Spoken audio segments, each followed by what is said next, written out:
কিন্তু বড়রা বলেন কি জানেন, গুনারে গুনাহ মনে না করা গুনাহ করার চেয়ে আরো মারাত্মক অপরাধ। কিন্তু কেন লিঙ্ক লাগায় আগাইতেছি, মনে না রাখলে পরে হারিয়ে যাবে। কেন গুনারে গুনাহ মনে না করা গুনাহ করার চেয়ে কেন মারাত্মক অপরাধ? এটা শোনে, একটু মনোযোগ সহ শোনে। শয়তানকে আল্লাহ যখন তাড়াইয়া দিছিলেন, শয়তান আল্লাহর কাছ থেকে 3টা জিনিস মঞ্জুর করে আনছিল। কয় জিনিস? বিষয়টা কেমন একটু বুঝালো। 3-4 বছর আগে আমি ছিলাম হজের সফরে মদিনাতে। তো মদিনার ইউনিভার্সিটির ছেলেমেয়েরা আমরা গেলে বাংলাদেশিরা আসে, কথাবার্তা খোঁজ খবর নেই, ওরা অনেক। তো হঠাৎ হজ মিশনে একদিন ফোন আসছে পুলিশের পক্ষ থেকে, যা আপনাদের এক হাজি সাহেব ধরা পড়ছে, ওরে নিয়ে যান, অপরাধ ভিক্ষা করে নিষেধেরা ধরা পড়ছে। তো ইউনিভার্সিটির ছেলেদেরকে পাঠাইছে যে ছুটাই আনে। ইউনিভার্সিটির ছেলেরা আমার বলতেছে, হুজুর যে কার বলে যে আমরা আসতে আসতে শেষ, এটা কি মানুষ?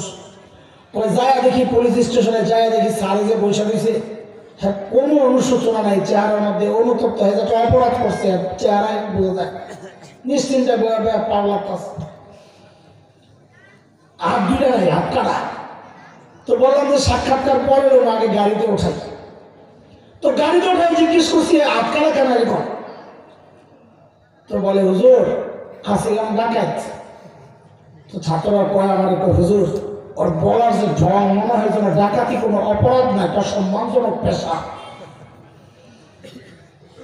তারপর ধরা পড়া গণ ধোলাই খাইয়া হাত দুটা হারাইছে। এরপর আল্লাহ একটা ব্যবস্থা করে দিছে। কি ব্যবস্থা? হজের সিজন আইলে কম টাকার একটা প্যাকেজে ঢুকে যায়। মক্কা, মদিনা, মিনা, মুজদালিফা, আরাফায় জায়গা ভিক্ষা করি, আলহামদুলিল্লাহ, আল্লাহ শুকুর, আল্লাহ অনেক বরকত দেয়। মোটামুটি হজের খরচ উঠতেও যা থাকে সারা বছর চলতে পারি। কি বুদ্ধি শিখাইলাম কি আবার নিয়োগ টিয়োগ করে আলায়, খবরদার জামিন নাই। কিন্তু এখন আর বসে রাখছে দেশে ফেরত পাঠাবে। চিন্তা করে কতটা বেপরোয়া হয়ে মানুষ এমন করতে পারে। ও বলে কি বলে জানে, স্যার আমার কি বিদায় করে দিবেন, দেশে পাঠিয়ে দিবেন? কাহা যাই অপরাধ করছে পাঠিয়ে দেবো না। তো বলে কি কয় জানে, আমার যে আপনারা দেশে পাঠিয়ে দিবেন, আমার কিছু দিবেন টিবেন না?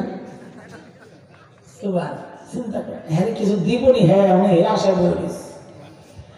শয়তানকে যখন আল্লাহ তাআলা কইছে তুই ভাগ, ঠিক শয়তান ওই কথা কইছিল, আল্লাহ আমার যে ভাগাই দিবেন, কিছু দিবেন টিবেন না, তার লাগে তোর কি লাগবো? তো শয়তান 3 জিনিস চাইছে। পোলাপাট মনোযোগ দিয়ে শোন, কয় জিনিস? 1 নাম্বার শয়তান বলে, রব্বি আনজিরনি ইলা ইয়াউমি ইউবাসুন,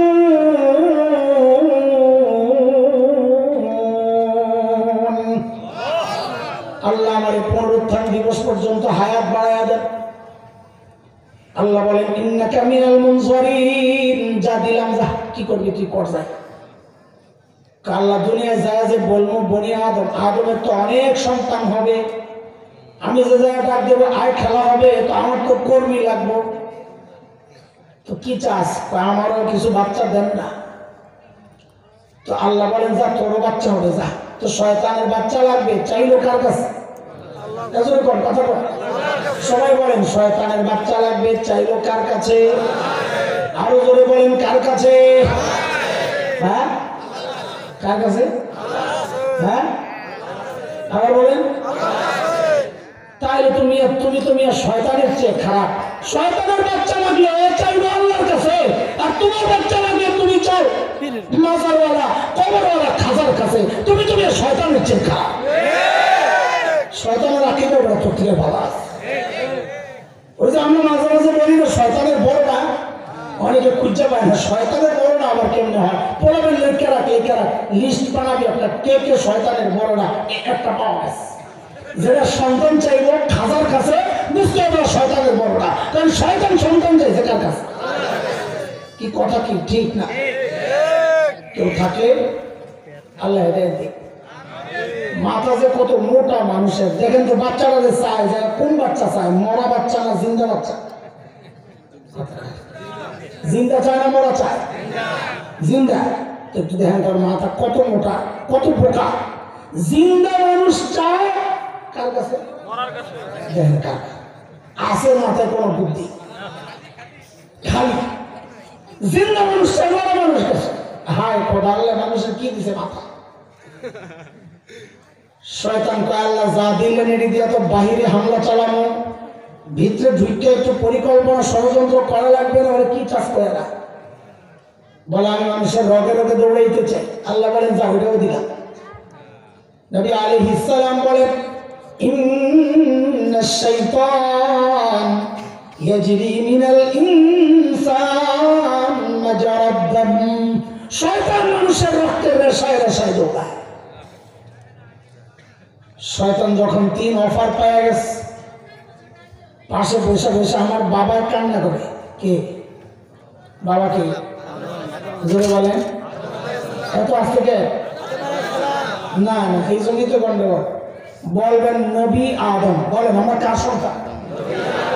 কার সন্তান? কোন কোন কার সন্তান? কার? হুজুর হঠাৎ করে নবী বলেন হ্যাঁ এটা আমার গর্বের পরিচয়, আমরা জান্নাত থেকে আসছি, নবীর সন্তান, জঙ্গল থেকে আসি না, যে বান্দরের প্রথম, আমাদের গর্বের পরিচয়। 2-3 বছর আগে এক খবিশে দেওয়া হয়েছিল সিলেবাস প্রণয়নের জন্য। ওই খবিশে আসলে আসলে চিড়িয়াখানার খাঁচা কই আসছিল। কয়েকশো বছর যাওয়ার পর হঠাৎ করে দেখে পিছন দিয়ে লাশটা নাই, পড়ে গেছে। আস্তে আস্তে মেরুদণ্ড সোজা হয়ে যাইতেছে। সে দেখছে পুরা সোজা, তো খাঁচার গেটের সামনে যায় বলে আই এম জাফর ইকবাল। কি বলে? দারোয়ান তাড়াতাড়ি ছেড়ে দিছে। সরকার অর্ডার দিয়েছিল সিলেবাস প্রণয়নের জন্য। বান্দরে আর কি করবে? বান্দরে তার ঐতিহ্য রক্ষা করার জন্য কেউ মানুষ আসলে বান্দরের সন্তান। এখন তো নাউজুবিল্লাহ কোন, তখন তো কথা কন না। এই আলেম আমাদের প্রতিবাদের মুখে কুচক্রিয়া তখন পিছু হাঁটতে বাধ্য হয়েছিল। কিন্তু আমাদের দুঃখের জায়গাটা কি জানে? প্রতিবাদ তো আলেমদের করার কথা ছিল না, প্রতিবাদ করার কথা ছিল আপনাদের। কারণ আলেমের সন্তানের ঘোরের দিনের সিলেবাস পড়ে না, পড়বে না। আলেমের সন্তান তো পড়বে, এই সিলেবাস পড়ে আপনার সন্তান। প্রতিবাদ আপনাদের করার কথা, আপনারা প্রতিবাদ তো করেন নাই, উল্টা বহু পোড়া কপাল এই প্রতিবাদী আলেমদের বিরুদ্ধাচরণ করেছে। পোড়া কপাল এই প্রতিবাদকে রাজনৈতিক বক্তব্য আখ্যা দেওয়ার চেষ্টা করেছেন। সব জায়গায় রাজনীতি চাই না, এনেন না। এটা রাজনীতির ব্যাপার না, এটা আমার ইমানের ব্যাপার, এটা আমার বিশ্বাসের ব্যাপার, এটা আমার আকীদার চেতনার ব্যাপার। আকাশে শকুনের আনাগোনা পরিলক্ষিত হচ্ছে। এনজিওদের কাছে দেশ, ভবিষ্যতে এমন পরিকল্পনা আবার চলে আসতে পারে, এমন কোন ষড়যন্ত্রের মধ্যে আমরা আবারও পড়ে যেতে পারি। আমাদেরকে আমাদের মূল থেকে বিচ্ছিন্নের চক্রান্ত আবারও হতে পারে। যদি হয়, আলেমদের থেকে বিচ্ছিন্ন না হইয়া আলেমের হাতে হাত রেখা, কাঁধে কাঁধ মিলাইয়া, মুষ্টিবদ্ধ হাত উঠাইয়া একসাথে উচ্চারণ করতে হবে, বাংলাদেশে নাস্তিকতার চর্চা করতে দেওয়া হবে না।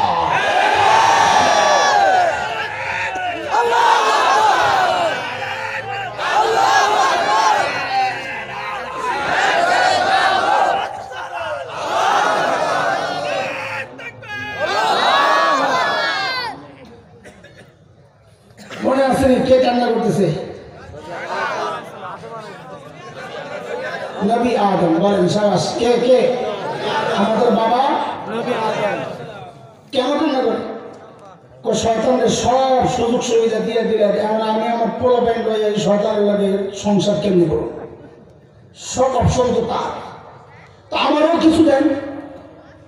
আল্লাহ কয় নেন কি? কয় দেন। আপনার সন্তান নিয়ে কি করবে একটা, আমি ওরা আমল নামায় উঠাইয়া দিব 10টা। বলেন নেকি একটা উঠবে কয়টা? গুনাহ করবে একটা, উঠবে একটা।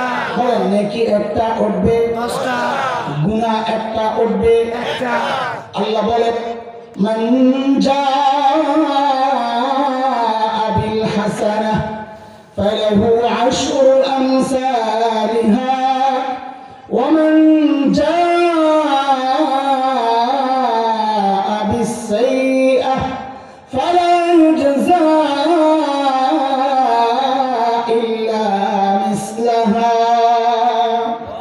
বলেন নেকি একটা উঠবে কয়টা গুনাহ একটা উঠবে কয়টা আমার বাবা তাও বসে বসে কান্না করে কি কান্দেন কে কই নেকি একটা করলে 10টা দিবে গুনাহ একটা করলে একটা আমার পোলাবেনের যে অবস্থা হয়তো এশাও পড়বো না ফজরও পড়বো না নেকি তো করবোই না কিন্তু ফেসবুক তো 3টা পর্যন্ত ঠিকই চলে এটা কয় নাই মানে কথার ধরনটা এমন আর কি আবার কইেন না যে ওই সময় ফেসবুক করতে জানবো আদম মানে আমার সন্তান নেকি করলে না দিবেন একটা 10টা বানাইবেন হয়তো একটা করবোই না গুণে তো কষ্ট করবে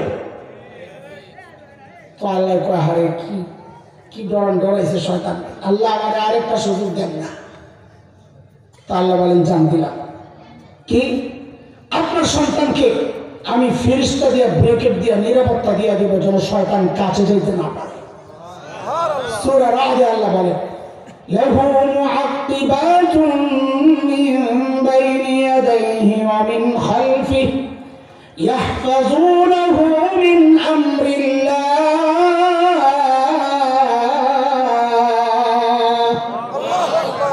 আল্লাহর হাবিব বলেন আমরা খাবার থেকে যেমন মাছি তাড়া দেই ফেরেশতারাও আমাদের চারপাশ থেকে ওইভাবে শয়তানকে তাড়া দেয় আমার বাবা তাও বসে বসে কান্না করে এখন কান্দেন কেন আমার বাবা কি করে জানে ফেরেশতা দিয়ে নিরাপত্তা দিবে তার চেয়ে নিরাপদ জায়গা জান্নাতে তো আমি নিজেই আসিলাম তাও তো ধরা খাইছি কারণ ওটা শয়তান তো কাছে যায় ঢুকা দেয় না ওই তো দূর থেকে রিমোট কন্ট্রোল দিয়ে খালি চ্যানেল পাল্টায় বুঝছেন কথা অশ্বাসা আর কি অশ্বাসা আগে তো অশ্বাসা বুঝাইতে পারতাম না রিমোট কন্ট্রোল দিয়ে কারণ বোঝানো সহজ হয়ে গেছে যে দূর থেকে চ্যানেল পাল্টান যায়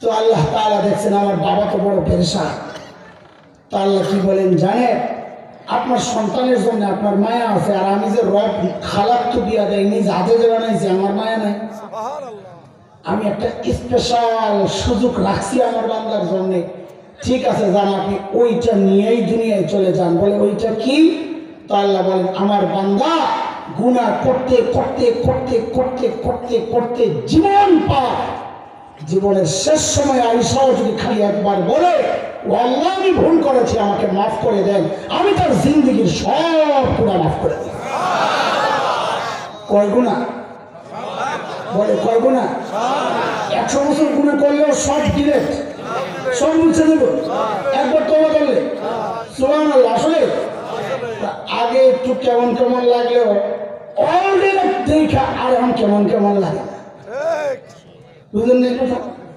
অলরেডি আছে না 50 বছরের ফাইল অলরেডি টিপ দিয়ে সব গায়েব করা যায় না কিছু থাকে কথা কয় না সব ডিলিট করা যায় না কিছু থাকে তো আল্লাহু আকবার বলেন না একটা চিৎকার করে আল্লাহু আকবার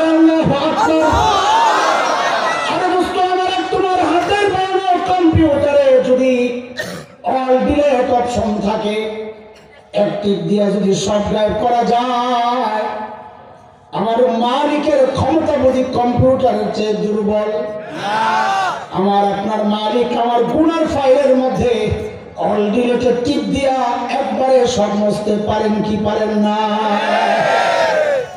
বাকি কম্পিউটারের পরিভাষা অল ডিলিট শরীয়তের পরিভাষা হচ্ছে তাওবা নসুহা কি শরীয়তের অল ডিলিটের নাম কি কাম একই দুইটাই একবারে সব মুছা দেয় সুবহানাল্লাহ আমার বাবা এই সুযোগ পায় কান্না বন্ধ হয়ে গেছে খুশি আলহামদুলিল্লাহ যদি সব মাফি করে দেন আমার কোনো টেনশন নেই কিন্তু আমার বাপের কান্না বন্ধ হলে কি হয়েছে সাথে তো শয়তান দাঁড়ায় গেছে হ্যাঁ সব মাফ করে দিবে কোন কি সব যদি মাফ করেই দিবেন তা আমার ওই 3টা সুযোগ দিয়েছেন ঘোরার জন্য কোন কামের লিগে আমি এটা করুন কি আবার সারাদিন আমি মেহনত করে করে করে করে হ্যাঁ গুমরা করো আর সন্ধ্যায় আপনি মাফ করে দিবেন তা না তা আমার গেলে চালাও যাবে শয়তান খুব খেপছে ওই কথা কোত্থেকে আনছি ওটা আবার টান দিই নাহলে বলা যাবে না গুনাহ করার চেয়ে গুনাহকে গুনাহ মনে না করা আরো একটা অপরাধ মনে আছে কথা কেনটা আলোচনা শুরু করছিলাম কেন গুনাহে গুনাহ মনে না করা গুনাহ করার চেয়ে বড় অপরাধ কেন এই যে কেন জবাব আসছে শয়তান তখন দাঁড়ায় কি বলে জানে, ভয়ঙ্কর খুমকি দিছে আল্লাহ, আপনার বান্দারে তওবা করলে আপনি মাফ করবেন, তাই না? এত মায়া, সব মাফ করে দিবেন তওবা করলে না? শুনে, আমি শয়তান অত বাটপার কর না, আমি কি করব জানে, আমি আপনার বান্দাকে দিয়া এমন গুনাহ করাবো যেন সে তওবা না করে, যেন সে মুহাক্কিক বুজুর্গ আলেমরা পেরেশান হয়ে গেছে। আরে এইটা কোন গুনাহ যে গুনাহ মানুষ করে কিন্তু তওবা করে না? খুঁজতে খুঁজতে খুঁজতে খুঁজতে পাওয়া গেছে সেই গুনাহ হইল ওই গুনাহ যে গুনাহ মানুষ করে কিন্তু গুনাহকে গুনাহ মনে করে না। গুনাহরে গুনাহ মনে করে। এই সিরিয়ালে এই ক্যাটাগরির 1 নম্বর গুনার নাম হচ্ছে বিদআত। কি নাম? বিদআত। বিদআত ওই ভয়ঙ্কর গুনাহ যে গুনাহ থেকে মানুষ তওবা করে না। কেন? কারণ বিদআতে গুনাহ মনে করলে না সে তওবা করবে, সে গুনাহই মনে করে না, সে তো মনে করে সে সওয়াবের কাম করতেছে। গুনাহ মনে করলে তো বিদআত হইতো না, বিদআত তো হয় সওয়াবের আশায় করে। যে ওরস করছে সে কি মনে করে আমার গুনাহ হচ্ছে? সে মনে করে আমার বাবার লাগানে জান্নাতে যাবো এক কি জাহাজ দিয়া। যে জশ্নের জুলুসের মিছিল বের করছে সে কি মনে করছে আমি গুনাহ করতেছি? সে মনে করতেছে নবীর মহব্বত দেখাইলে আমি নবীর শাফাত পেয়ে যাবো, তো সে তওবা কেন করবে? এটা শয়তানের ভয়ঙ্কর কৌশল যে আমি গুনাহ করাবো কিন্তু গুনাহ যেন গুনাহ মনে না করে, আমি এমন গুনাহ করাবো। এই জন্য দোস্ত যে 4টা গুনার কথা আমরা বলেছি, টাচ মোবাইলের গুনাহ, আর কি বলেন দাড়ি কাটার গুনাহ, টাকবুর নিচে কাপড় পরার গুনাহ, আর ওই যে ফ্যাশনের বোরকা পরার গুনাহ। আমাদের আফসোসের জায়গা হইল ওইটা এই সমাজের যারা এই গুনাহগুলোর সাথে জড়িত অধিকাংশই এই গুনাহকে গুনাহ মনে করে না। আল্লাহ তাআলা আমাদেরকে সমস্ত গুনাহ থেকে বেঁচে থাকার তৌফিক দান করে। আমাদের আলোচনার পাঠ করেছিলাম 2টা। একটা হচ্ছে ওই গুনাহ চিনব যে গুনাহ আল্লাহ ছাড় দেন, কিন্তু কোন গুনাহ সেটা যে গুনাহ বান্দা নিয়মিত করে ছাড়তে পারে না, থাকবো তো ইনশাআল্লাহ। এখন এই গুনাহ থেকে বাঁচার উপায় কি? জানা দরকার না দরকার? আগে বলেন বাঁচতে চাই কি চাই না? চাই চাই। দেখেন গুনাহ ছাড়ার অনেক সুন্দর সুন্দর রাস্তা আমাদের বড় আমাদেরকে শিখাইছে, আমরা প্র্যাকটিসও করি আলহামদুলিল্লাহ। তার মধ্যে থেকে সময় যেহেতু অনেক হয়েছে, আমি একটা গুনার একটা সিস্টেমের কথা বলি, একটা পদ্ধতি। এটা যদি আপনারা প্র্যাকটিস করতে পারেন তা আমি দায়িত্ব নিয়ে বলছি, গুনাহ ছাড়া না তখন আপনার জন্য ইনশাআল্লাহ গুনাহ করাটা কঠিন হয়ে যাবে। ইনশাআল্লাহ দায়িত্ব নিয়ে বলছি, একটু মনোযোগ দিয়ে শুনবেন কথা বলো। ইনশাআল্লাহ আছে মনোযোগ? হ্যাঁ, ঘুমায় যান নেই তো? অনেক সময় দেখা যায় কি মাহফিলে মানুষ ঘুমায় না, মানুষ সজাগই থাকে কিন্তু মনোযোগ ঘুমায় যায়। আছে না? আমার মনোযোগ ঘুমায় যায় না, আমরা বিশ্বাস করি না। কি আছে? দেখবেন না, দেখবেন না। এসে কে কে ঘুমাইছেন ওটা হাত উঠায় দেখান তো। আল্লাহু আকবার।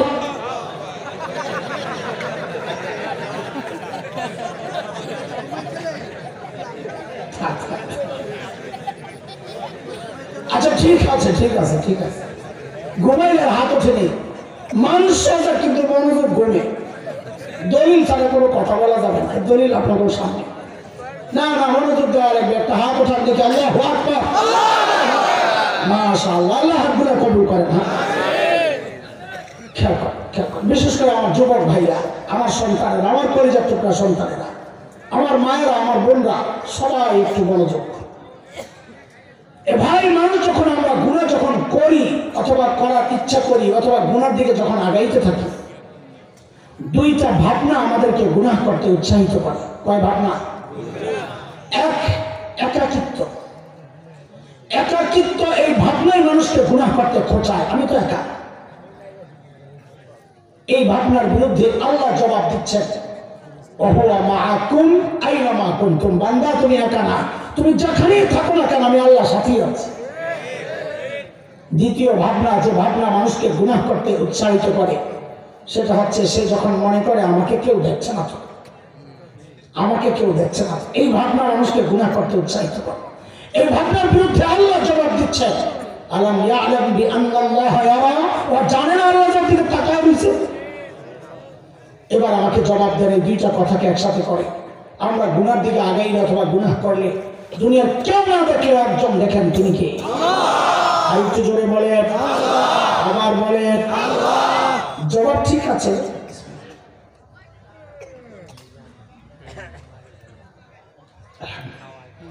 কিন্তু এই জায়গায় আমরা আল্লাহ বলবো না। কি বলবো? সাপোর্ট হিসাবে কোরআনের যে আয়াতটা আমি আনছি, সূরা ইনফিতার, আম্মা পাড়ার 5 নম্বর সূরা, 6, 7, 8 আয়াত। এই আয়াতে আল্লাহ নিজের যে পরিচয় দিয়েছেন, যে শব্দে, আমরা ওইটা বলবো। সেটা হচ্ছে রব্বে কারীম। বলেন, সবাই বলেন তো, সবাই বলেন, আবার বলেন। তাই এবার আবারও জিজ্ঞেস করি, এইবার আপনারা এখন যেটা জানলেন ওই হিসাবে জবাব দিবেন। আমরা যখন গুনার দিকে আগাই, আমাদেরকে কে দেখতে থাকেন? রব্বে কারীম। কে?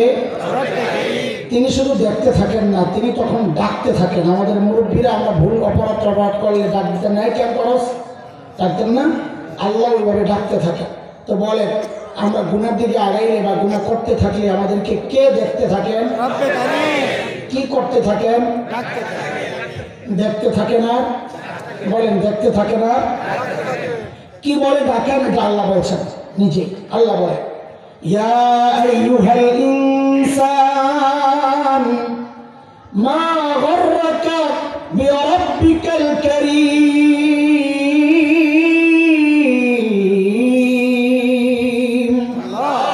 ও মানুষ, তোমাকে ওই কারীম রবের ব্যাপারে তোমার কে ধোঁকায় ফেললো? দেখেন ডাক্তার আওয়াজটা কত ওজন, এই ডাকের কত ওজন, এটা আমরা এখনো বুঝি নাই। একটু কিছু শব্দের ব্যাখ্যা বুঝলে ওই ডাকের ওজনটা বুঝে আসবে ইনশাআল্লাহ। সেটা হচ্ছে কে দেখেন জন্য বলেন তো আবার।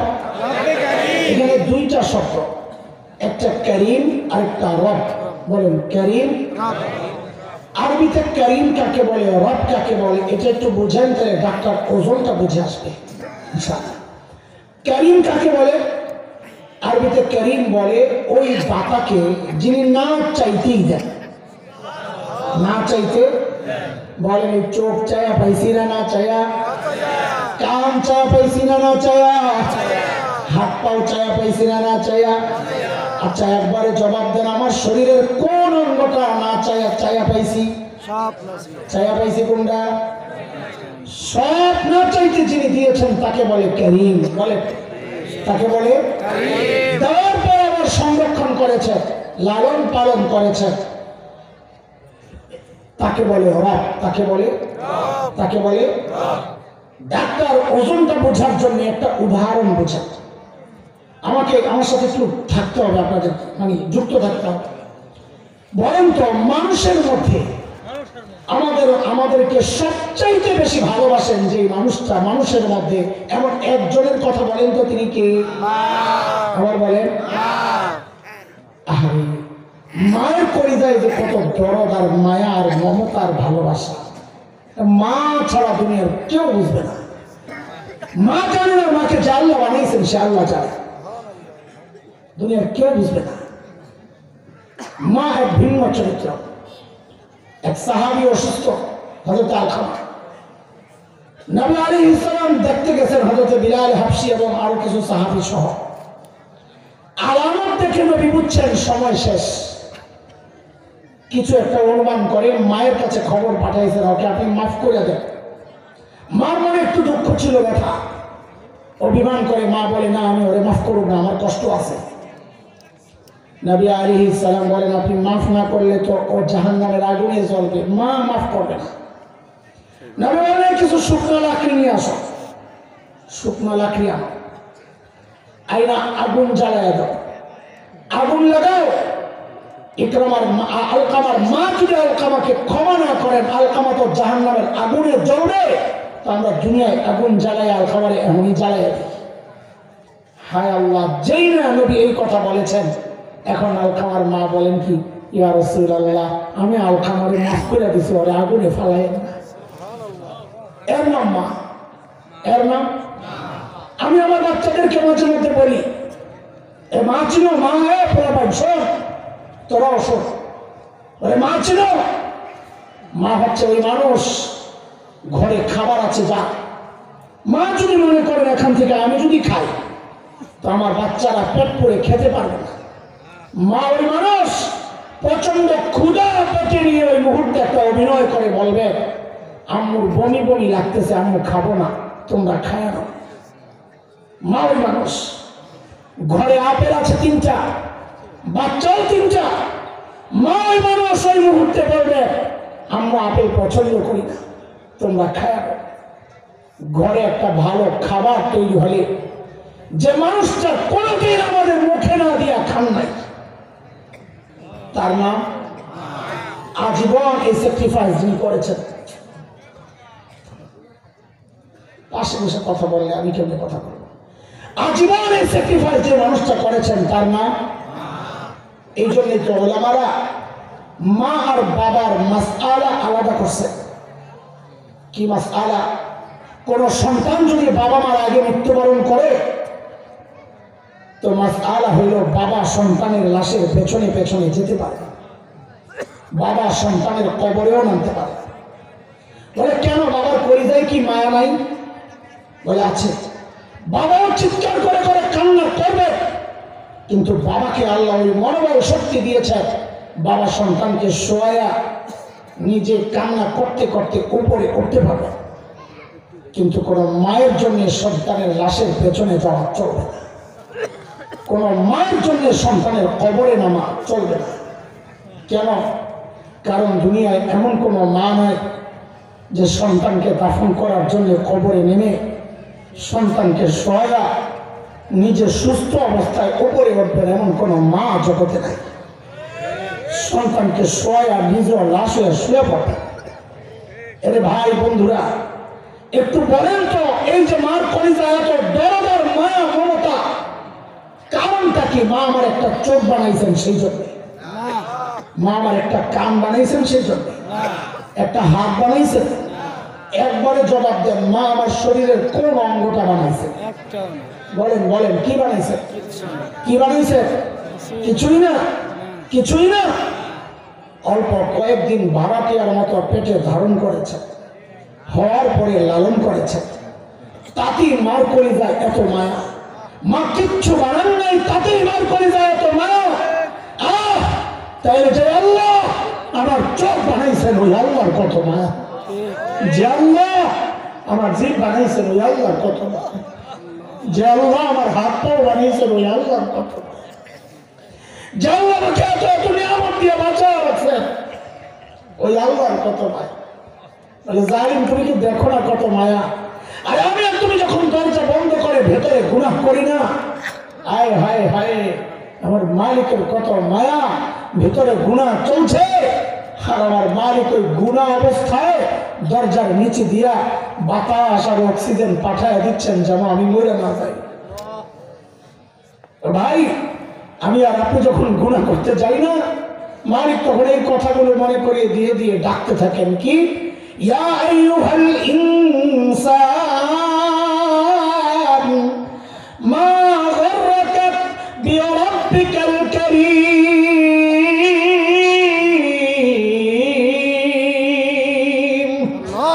ও মানুষ, যে চোখ দিয়ে তুমি গুনাহ করতেছ, ওই চোখ কিন্তু তোমার নায়ক নায়িকা দেয় নাই, আমি কারীম দিছি, না চাইতে দিছি।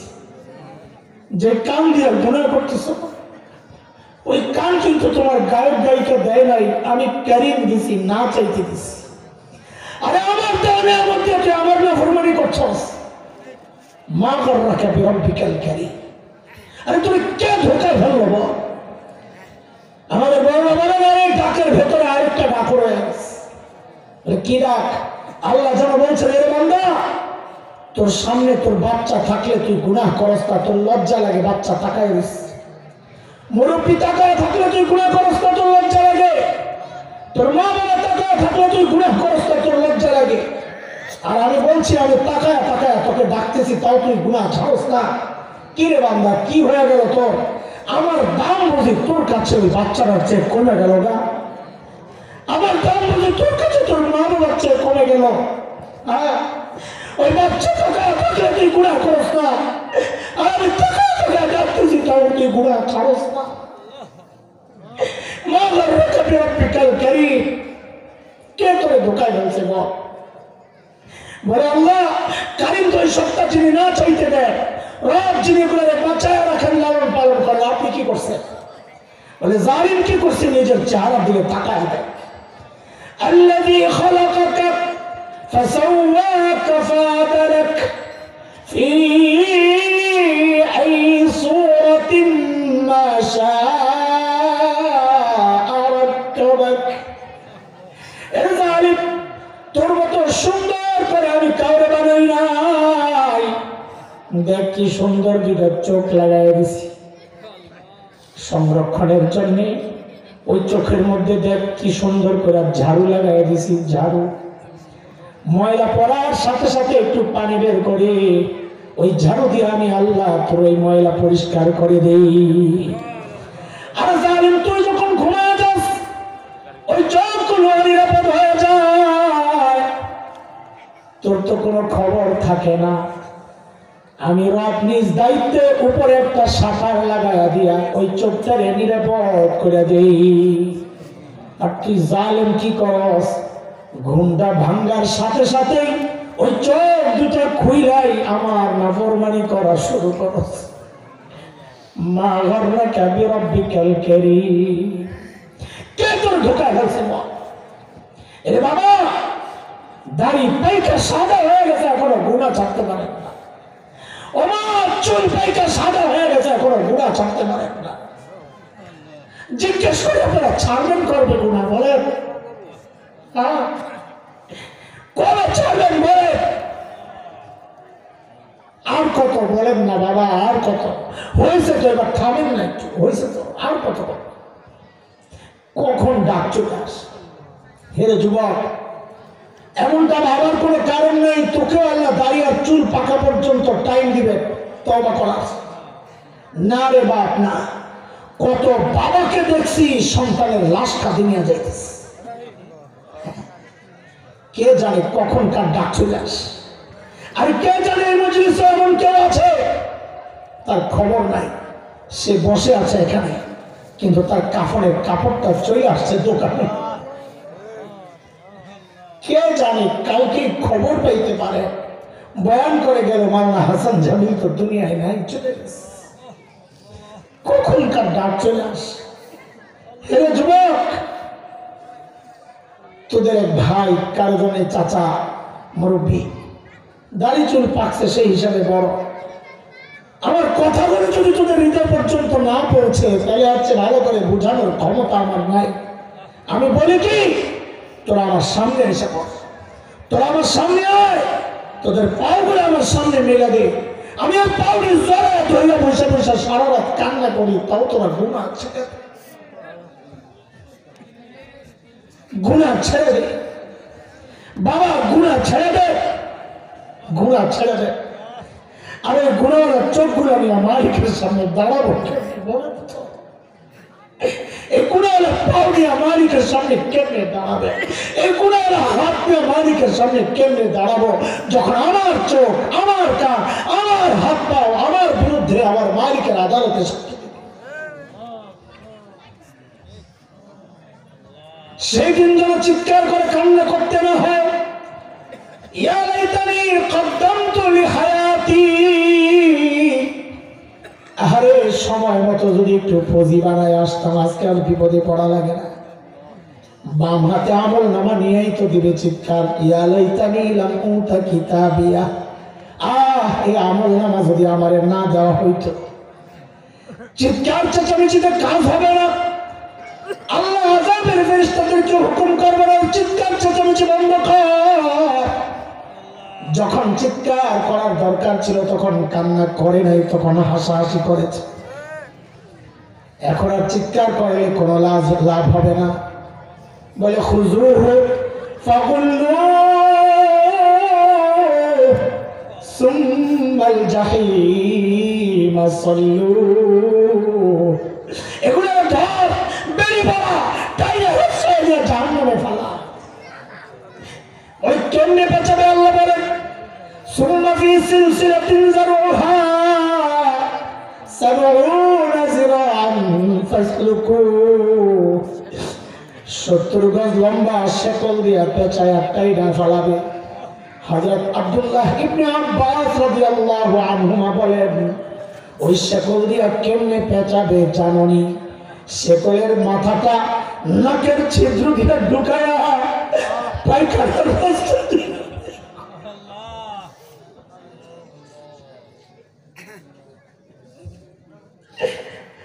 নাকের ছিদ্র দিয়ে ঢুকাইয়া পায়খানার রাস্তা দিয়ে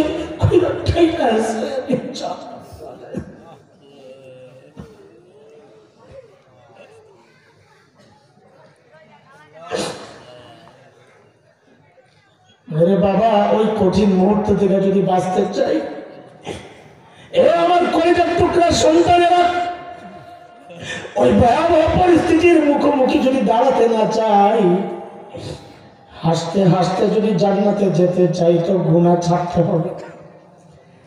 আপনাদের মধ্যে হতাশা সৃষ্টির জন্য কথাগুলো বলছি না, হতাশ হয়েন না। আমাদের একজন বড় আজীব মালিক আছেন, যিনি আমাদেরকে অনেক ভালোবাসেন। বলে কত ভালোবাসেন? বলে দুনিয়ার সবাই অপরাধীর খোঁজে শাস্তি দেওয়ার জন্যে। সন্তান অপরাধ করলে বাবা মা শাস্তি দেওয়ার জন্য খোঁজেন। আমি আপনি এমন এক মালিকের গোলামি করি, যে মালিক অপরাধীদেরকে খোঁজেন মাফ করার জন্য। প্রতি রাতে শেষ রাতে আইসাই ডাকতে থাকেন, আলা মিন মুস্তাগফিরিন ফাগফির আলা। এই কে কে গুনাহ করছস, আয় আয় আমার কাছে আয় বান্দা, তুই আয় আয়, আমি আইছি তোরে মাফ করার লাগিয়া। তুই মাফ চা, আমি মাফ করে দিব। বলে কত মাফ করবেন? আল্লাহ যত করছস গুনাহ। বলে কত? বলে যত। বলে কত? বলে যত। আল্লাহ নবীকে জানায় দিয়েছেন, আমার বান্দাদেরকে নবী আপনি জানায় দেন, বান্দার গুনার পরিমাণ যদি গুনাহ করতে করতে যদি আসমানে যায় থেকে, ওই বান্দাও যদি ডাক দিয়া বলে, আল্লাহ আমি ভুল করছি, আমারে মাফ করে দাও, আমার আল্লাহর কোনো পরোয়া নাই, লা উবালি, আমার কোনো পরোয়া নাই। আমার বান্দা মাফ চাওয়ার সাথে সাথে আমি ওর জিন্দগির সব গুনাহ কথা মাফ করে দিব। এমন মালিক থাকতে গুনাহ নিয়ে ঘুমাইতে যাওয়া, ওর মতো বোকা দুনিয়ায় কেউ নাই। অথচ চেহারায় ময়লা লাগলে ধোয়া ছাড়া বিছানায় যায় না, শরীরে কাপড়ে ময়লা থাকলে ধোয়া ছাড়া বিছানায় যায় না। সেই মানুষ গুনাহ করে করে কলম ময়লা, একটু মাথায় আসে না, একটু মন দিয়ে তওবা করে ঘুমাইতে যায় গুনাহটাকে পরিষ্কার করে। অথচ শরীর কাপড়ের ময়লা ধুইতে পানি লাগে, সাবান লাগে, কত কষ্ট। অথচ দিলের ময়লা ধুইতে এত কষ্ট লাগে না। এক ফোঁটা চোখের পানি দরকার, একটু অনুশোচনা দরকার, ভবিষ্যতে গুনাহ না করার একটু প্রতিজ্ঞা দরকার, বাস এনাফ। আল্লাহ বলেন সব মাফ, যা সব মাফ। আল্লাহ তাআলা আমাদের সবাইকে গুনাহমুক্ত জীবন যাপনের তৌফিক দান করেন। এখানে একটা মাসআলার জন্য আমি আসলে ওপেন মাসআলা এরকম প্রশ্নের মাধ্যমে বলি না, কারণ আমি অত বড় আল্লামা না যে আমার কাছে যত প্রশ্ন আসবে আমি সব জবাব জানবো। আজ পর্যন্ত কেউ বলতে পারবেন এরকম প্রশ্ন আসছে আর তিনি বলেছেন আমি জানি না, বলেছেন শুনেছেন আমি জানি না, এই হিম্মত নাই। জানি না বলা এটা ভুল বলার চেয়ে অনেক বেটার, ভুল জবাব দেওয়ার চেয়ে অনেক বেটার জানি না বলা।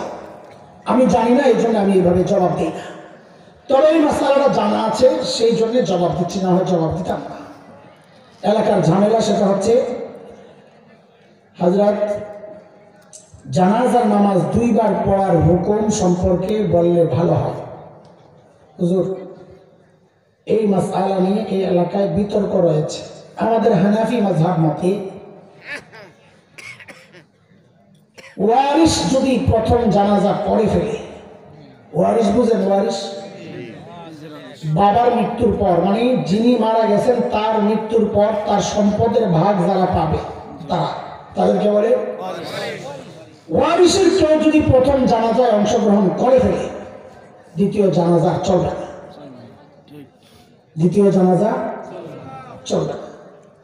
আবেগ দিয়ে দিন চলে না। বাংলাদেশে রাজনৈতিক জানাজা হয়, রাজনৈতিক জানাজা। এগুলা শরীয়তের জানাজা না, রাজনৈতিক জানাজা বুঝেন? দলীয় কার্যালয়ের সামনে একটা, জেলা শহরে একটা, তিনি যে এলাকার এমপি ওই এলাকায় একটা, গ্রামের বাড়িতে একটা, জানাজা পড়তে পড়তে লাশ ফাঁসা এলাকা, এগুলা রাজনৈতিক জানাজা। আবার অনেক সময় গায়েবী জানাজা হয়, রাস্তায় রাস্তায় হচ্ছে সব দাঁড়ায় যায় গায়েবী জানাজা পড়ার জন্য। আমরা যারা হানাফি মাযহাব ফলো করি, আমাদের কাছে গায়েবী জানাজা, একাধিক জানাজা এগুলো ঠিক না।